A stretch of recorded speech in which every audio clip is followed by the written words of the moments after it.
level is basically taking a subset of data, photos in our case, sending it to a machine and asking it to identify specific items within those photos.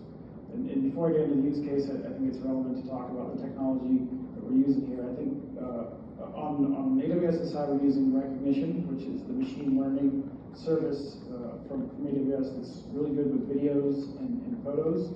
And on-premise, we're using a software called Komprise. With Komprise, we brought it in years ago to help us tier cold data to the cloud. If a file hadn't been touched, it would move it to an S3 bucket, and if it got hot again, it would move it back. So what we're asking Komprise to do is basically do the same thing, but just send a copy to Rekognition and get a tag from that. What's key about that is that it has a global file index. It has insight into our on-premise unstructured data, and it has the ability to talk to the cloud. So we partnered with our library with this solution, and we came up with, they came up with two use cases. The first was JFK. At the end of last year, they're having an anniversary of the assassination program in the library, and so they needed JFK photos from their archive. So bundled up a subset of data, I think it was around 10,000 files, and out to Rekognition, we called the celebrity tag, and obviously JFK is a celebrity.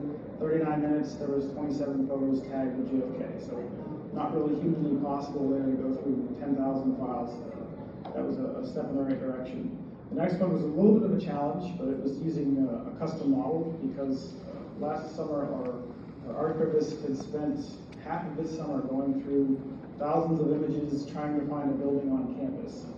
And so what we did was use the custom label call in Rekognition, and we trained a machine on what Old Main looks like. Again, packaged up 11,000 files, sent it out to Rekognition, and under an hour we had 1,000 images tagged with Old Main.